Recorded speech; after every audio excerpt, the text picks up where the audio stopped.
दोस्तों 45 साल से ऊपर महिलाओं में शरीर में ऐसा क्या होता है कि उनकी हड्डियां कमज़ोर हो जाती है और फ्रैक्चर होने का खतरा काफ़ी हद तक बढ़ जाता है। आइए जानते हैं।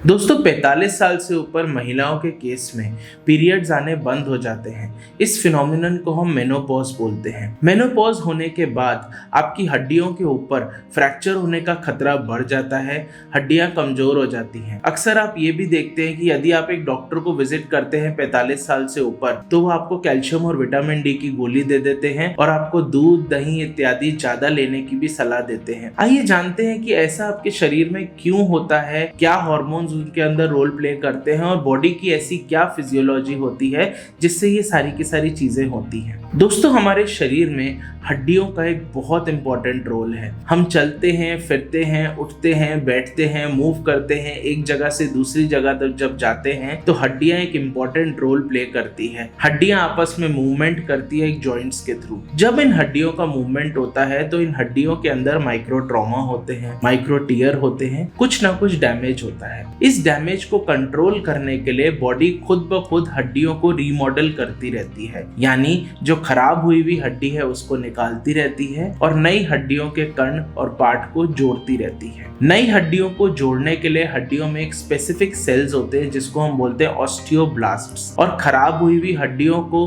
खाने के लिए या उसको निकालने के लिए बॉडी में स्पेशलाइज्ड सेल्स होते हैं जिसको हम बोलते हैं ऑस्टियोक्लास्ट्स। दोस्तों ऑस्टियोब्लास्ट्स और ऑस्टियोक्लास्ट्स के बीच में एक समन्वय बना रहता है, एक कोऑर्डिनेशन बना रहता है जिससे बोन रिपीटेडली टर्नओवर होती रहती है, हमारी खराब या डैमेज्ड हड्डियों का पार्ट निकलता रहता है और नई हड्डियां उसके अंदर जुड़ती रहती है। परंतु 45 साल की उम्र के बाद जब बॉडी में स्पेशली फीमेल्स के केस में मेनोपॉज हो जाता है तो एक ईस्ट्रोजन नाम का इंपॉर्टेंट हार्मोन होता है जिसकी मात्रा काफी हद तक कम हो जाती है। दोस्तों ईस्ट्रोजन वो समन्वय रखने में काफी मदद करता है और ऑस्टियोब्लास्ट्स को ताकतवर बनाता है। ईस्ट्रोजन की प्रेजेंस में ऑस्टियोब्लास्ट्स अपना काम एक एफिशिएंट तरीके से करते हैं। तो यदि ईस्ट्रोजन बॉडी से कम हो जाता है तो ऑस्टियोब्लास्ट्स का जो फंक्शन है वो कम हो जाता है, परंतु ऑस्टियोक्लास्ट्स का फंक्शन मेंटेन रहता है। तो ये जो बैलेंस है ऑस्टियोब्लास्ट और ऑस्टियोक्लास्ट का, वो ऑस्टियोक्लास्ट के फेवर में शिफ्ट हो जाता है, इसलिए हड्डियां ज्यादा डैमेज होने लग जाती हैं और बोन फॉर्मेशन कम हो जाती है।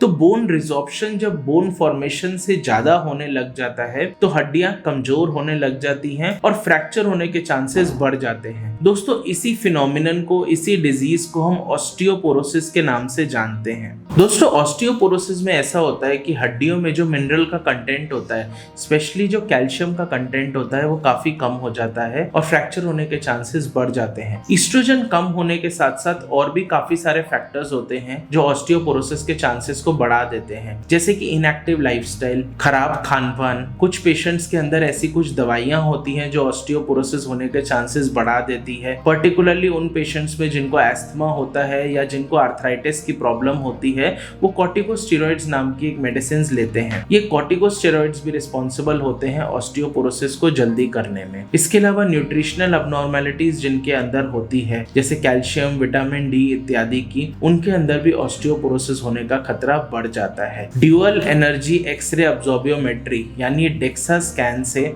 हम लोग ऑस्टियोपोरोसिस का पता लगा सकते हैं। बोन मिनरल डेंसिटी का एग्जामिनेशन होता है, इसमें एक टी स्कोर नाम का स्कोर आता है। यदि वो -2.5 स्टैंडर्ड डेविएशन से या उससे कम है तो आपको ऑस्टियोपोरोसिस है। दोस्तों यदि आपको ऑस्टियोपोरोसिस डायग्नोस हुआ है या आपके किसी नियर एंड डियर वन को डायग्नोस हुआ है तो इसको कभी भी अनदेखा ना करें।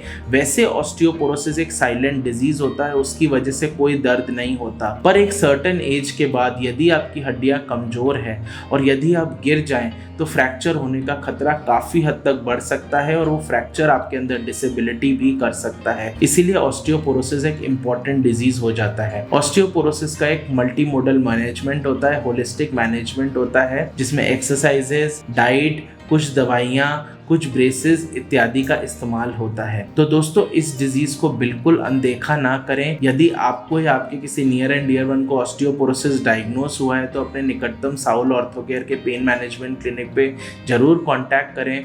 दोस्तों इस यूट्यूब पेज साउल ऑर्थोकेयर पे मैं डॉक्टर रचित गुलाटी मेडिकल डायरेक्टर, हम बहुत सारी ऐसी जानकारी भरी वीडियोस आपके साथ शेयर करते रहते हैं। इस वीडियो को ज्यादा से ज्यादा लोगों तक पहुंचाएं और हमारे चैनल को सब्सक्राइब करें। यदि आपको इस वीडियो से रिलेटेड कोई डाउट या क्वेरी है और हमारी अन्य भी किसी वीडियो से रिलेटेड डाउट या क्वेरी है तो जरूर कमेंट बॉक्स में टाइप करें। Thank you.